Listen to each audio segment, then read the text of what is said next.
Pero kinahanglan nato nga dawaton. Kay mamatay magyud ang tanan. No? Wa magyud muluntan aning kalimutanan. Pero moabot sa ang panahon, musunod lang niya hapon ni tatay na una lang siya. Muna ayaw mong kabuon. No? Klaro din tayo ang iingon diri sa atong Ebanghelyo. Ayaw ka mong kabuon. Salig lang yun kita sa Diyos. Kaya naman, ayaw ninyong kalimtin ang kamatayon dili maoy katapusan sa kinabuhi.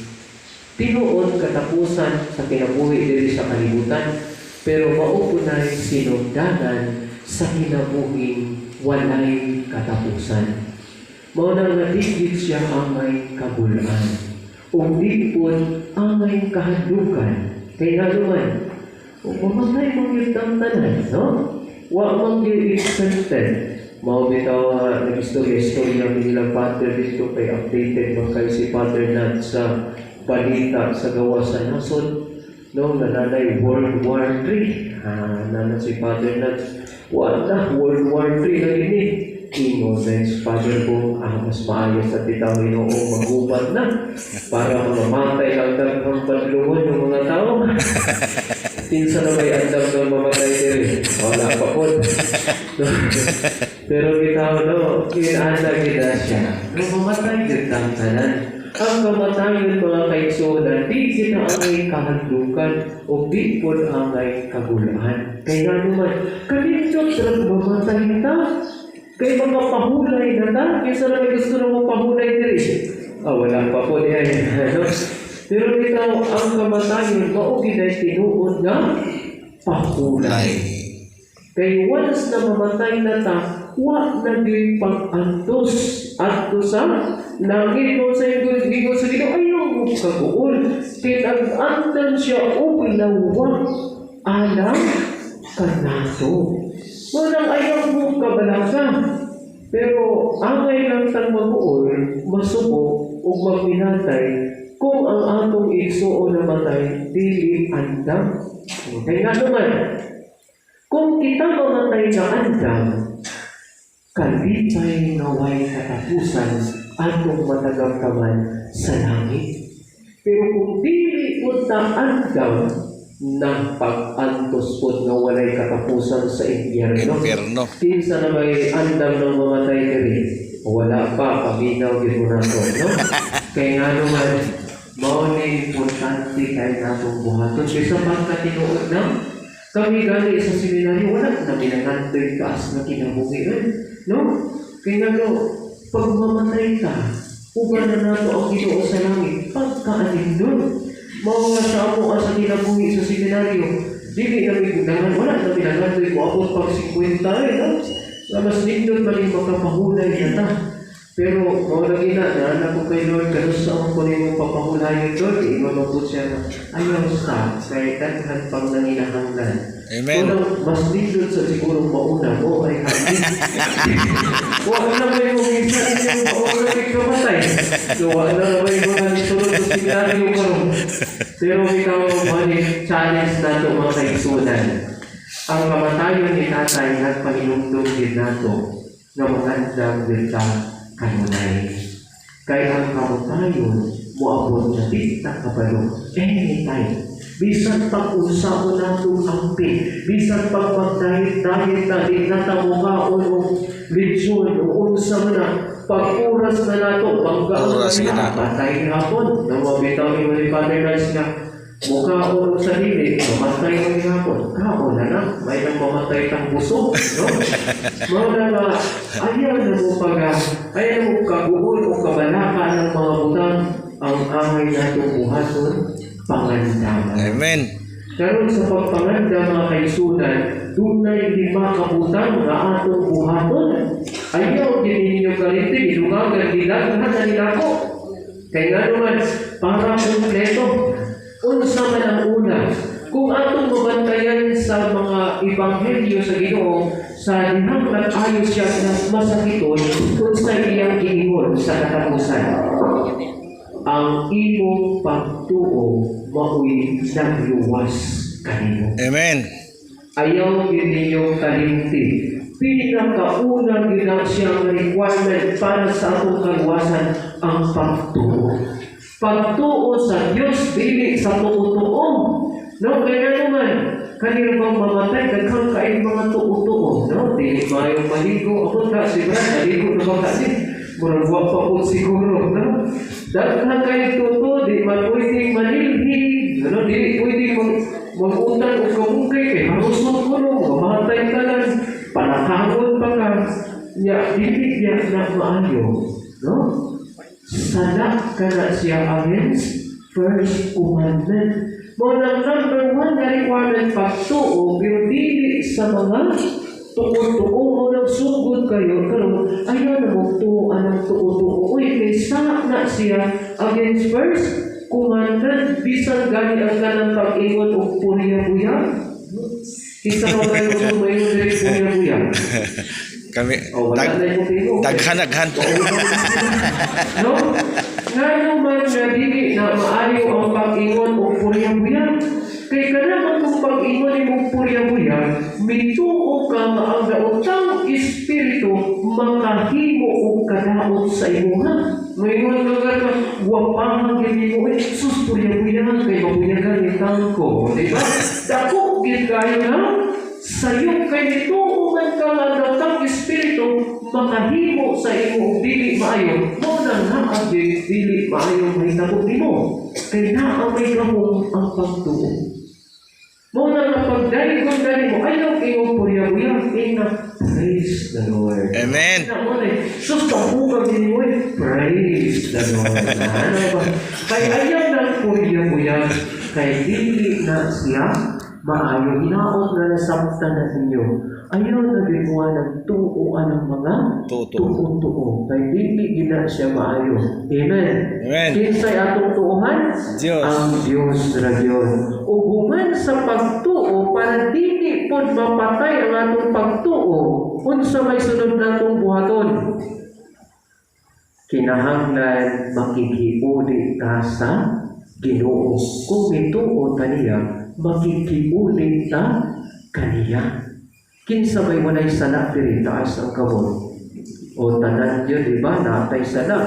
Mao na nga ginasig ta sa pagduol sa sakramento sa kumpisan.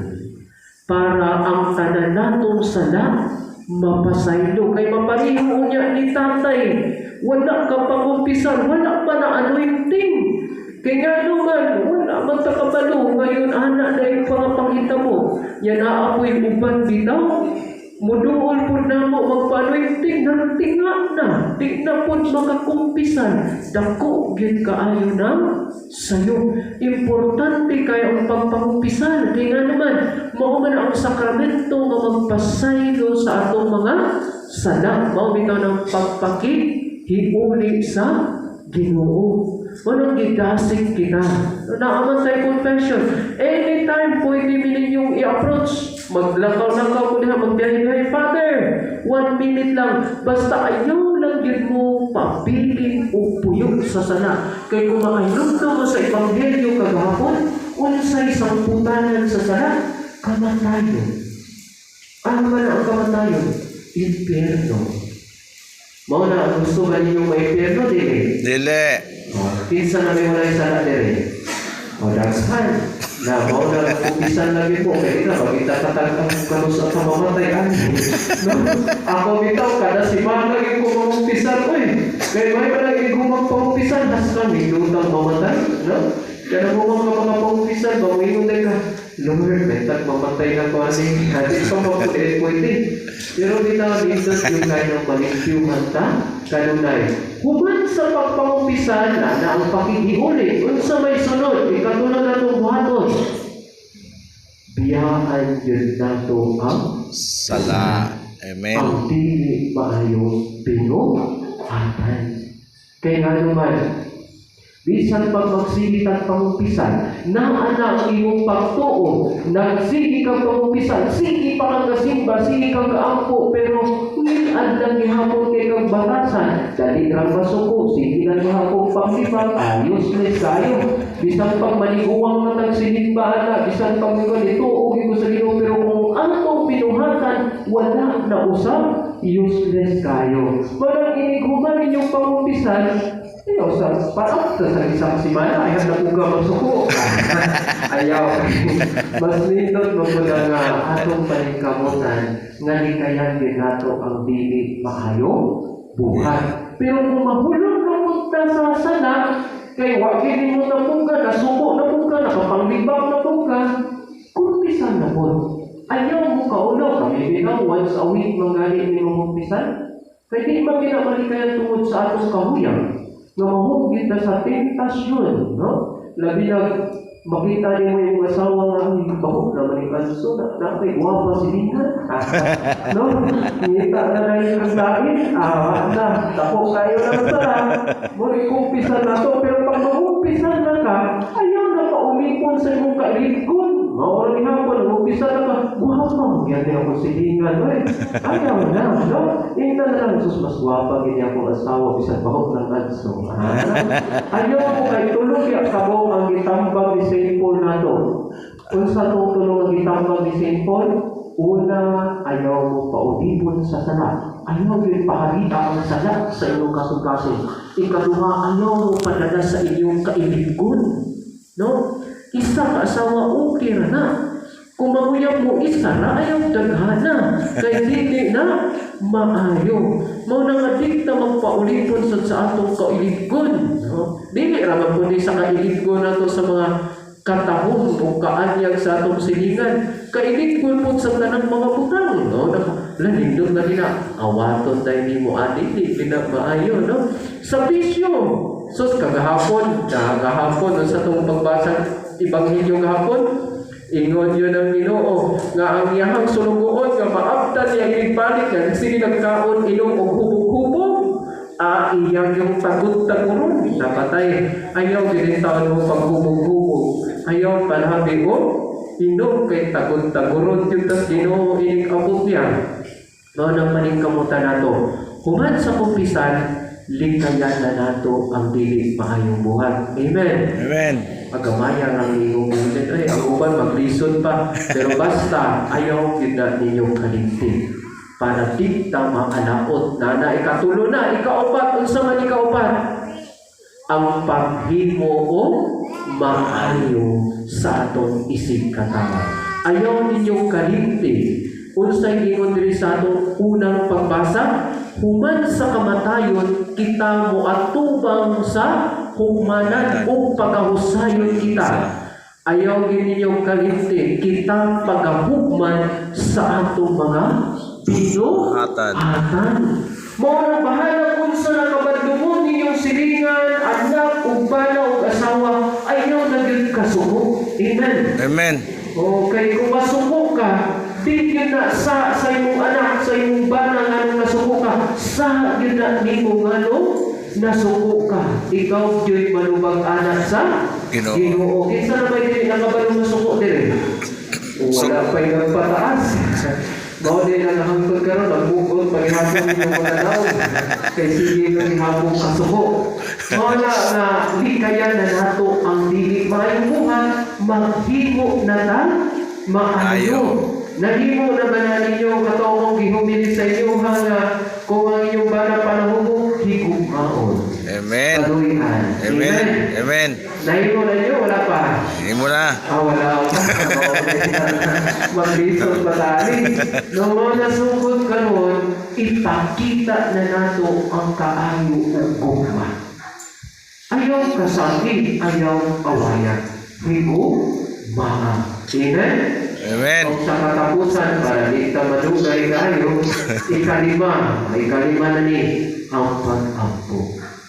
Kaya nga po para sa mga santos, ang grasya sa Ginoo, gibukbuk niya kanato, pinaagi sa pag-ampo, labi na din aning santos na Misa. Mga kaigsunan, sa pagpuyo nga balaan, kinahanglan nato ang grasya sa Ginoo. Kay kung wala ang grasya sa Ginoo, di yun nato mahimo ang pagbuhat mo maayo. Di yun nato mahimo ang paglikay sa salat. Mo nang magdakop na lang ang atong huna-huna karon na ipakabantay mo.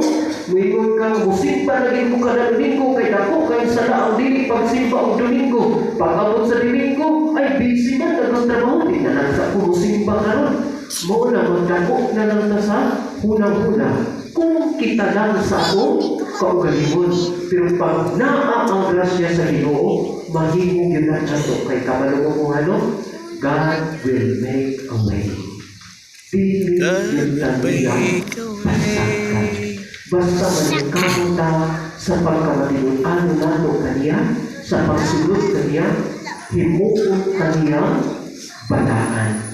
Mao na hinaon sugod karon, tagaan na natong panahon ang Ginoo sa pag-ampo kanunay. Amen? Amen. Kinsa na may kasimba kada Domingo diri sa kamot? Oh, very good. Nagkandaghan na. Ang uban, wala pa. Nadili niya na mayo kay ako ng saha. No? Pag di magsimba. Magsimba na kita kada Domingo. Amen? Amen. Palihong ganito. Magampo kita ng sa tuigsoon nga namatay ngadto sa Dios ang amahan sa kaluoy ug moingon kita Ginoo dungga ang among pangamuyo. Ginoo dungga ang among pangamuyo. Nga hinumduman unta sa Ginoo ang nahimo diha sa pagtuo mag-ampo kita sa Ginoo. Nadawaton siya sa Ginoo nga mahinampon niya na sa kinabuhing dayon mag-ampo kita sa Ginoo. Morning. Namubayan unta sa ilang kabuon